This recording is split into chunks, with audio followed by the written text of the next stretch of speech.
কখনো কখনো আমাদের জীবনে কষ্ট এতটাই বেড়ে যায় যে মনে হয় আর সহ্য করা সম্ভব নয়। আল্লাহ আমাদের সৃষ্টি করেছেন এবং তিনি আমাদের কষ্ট বুঝতে পারেন। প্রতিটি মানুষের জীবনে এমন কিছু মুহূর্ত আসে যখন সব কিছু অস্পষ্ট ও অন্ধকারাচ্ছন্ন মনে হয়। জীবনের এই কঠিন সময়গুলোতে একমাত্র আল্লাহর কাছে হাত তুলে দোয়া করার মাধ্যমে আমরা সত্যিকার শান্তি এবং শক্তি লাভ করতে পারি।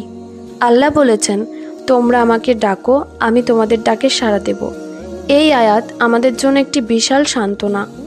যখন আমরা আমাদের কষ্ট, দুঃখ এবং উদ্বেগ আল্লাহর কাছে বলি, আমরা তাতে শক্তি এবং সাহস পাই। আল্লাহ আমাদের সৃষ্টিকর্তা, তিনি সব কিছু জানেন এবং আমাদের প্রতিটি মুহূর্তের দুঃখ কষ্টের সঙ্গেই তিনি আছেন। তার কাছে আমাদের কষ্ট প্রকাশ করলে আমাদের হৃদয় হালকা হয়ে যায়। জীবনের প্রতিটি মুহূর্তেই আমরা কিছু না কিছু অর্জনের চেষ্টা করি।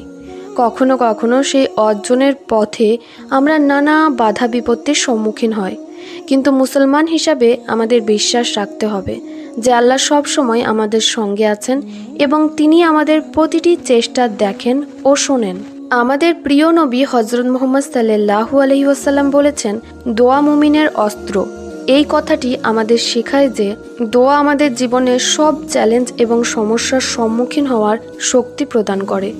দোয়ার মাধ্যমে আমরা আল্লাহর সাহায্য এবং অনুগ্রহ লাভ করি, যা আমাদেরকে জীবনের প্রতিটি মুহূর্তে সাহসী এবং দৃঢ় থাকতে সাহায্য করে। দোয়া আমাদের হৃদয়কে শুদ্ধ করে এবং আমাদের মনকে প্রশান্তি দেয়।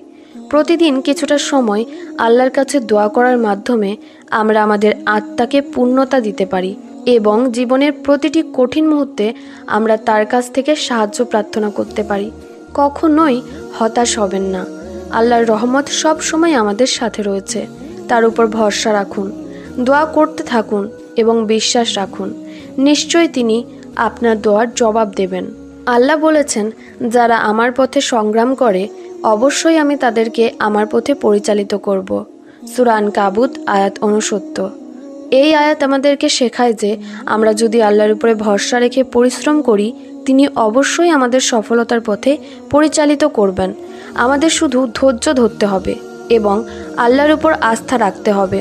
প্রিয় নবী হযরত মুহাম্মদ সাল্লাল্লাহু আলাইহি ওয়াসাল্লাম বলেছেন, যখন কোনো মুমিন আল্লাহর কাছে কিছু চায়, আল্লাহ তাকে সেই জিনিস দেন অথবা তার জন্য আরও ভালো কিছু সংরক্ষণ করেন।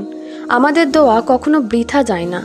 আমরা হয়তো এখনই তার ফলাফল দেখতে পাই না, কিন্তু আল্লাহ আমাদের জন্য সর্বদা সর্বোত্তমটাই পরিকল্পনা করেন।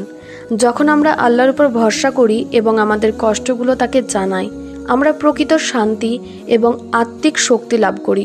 আল্লাহ আমাদের হৃদয়ে প্রশান্তি দান করেন এবং আমাদের মনকে শান্ত করেন। প্রিয় নবী হযরত মুহাম্মদ সাল্লাল্লাহু আলাইহি ওয়াসাল্লাম আরও বলেছেন, আল্লাহর সাহায্য ধৈর্যের সাথে থাকে। জীবনের প্রতিটি কঠিন মুহূর্তে ধৈর্য ধরাই আমাদের প্রকৃত সফলতার চাবিকাঠি। আমাদের দোয়া, পরিশ্রম এবং ধৈর্য একসাথে মিলে আল্লাহর রহমতের মাধ্যমে আমাদের কাঙ্ক্ষিত বস্তু প্রাপ্তির পথে এগিয়ে যায়। যখন আমরা আল্লাহর উপর ভরসা করি এবং তার কাছে আমাদের ইচ্ছে ও আশা প্রকাশ করি, তখন আমরা নিশ্চিত হতে পারি যে তিনি আমাদের দোয়ার জবাব দেবেন। আমাদের শুধু অপেক্ষা করতে হবে এবং নিজের প্রচেষ্টায় অবিচল থাকতে হবে। আল্লাহ বলেছেন, নিশ্চয়ই কষ্টের সাথে রয়েছে স্বস্তি।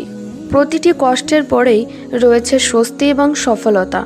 আমাদের কাজ হলো ধৈর্য ধরে আল্লাহর উপর বিশ্বাস রাখা এবং আমাদের চেষ্টা চালিয়ে যাওয়া। শীঘ্রই তুমি তোমার কাঙ্ক্ষিত বস্তু পেয়ে যাবে ইনশাআল্লাহ। আল্লাহ আমাদের সবাইকে তার উপর পূর্ণ বিশ্বাস এবং আস্থা রাখতে তৌফিক দান করুক এবং আমাদের সকল চেষ্টাকে সফল করুক। আল্লাহ আমাদের সবাইকে ধৈর্য ধরার এবং সফলতার পথে এগিয়ে যাওয়ার তৌফিক দিন। আমিন। যারা আমার ভিডিও প্রথমবার দেখছেন তারা চ্যানেলটি সাবস্ক্রাইব করে আমাদের সাথে থাকুন।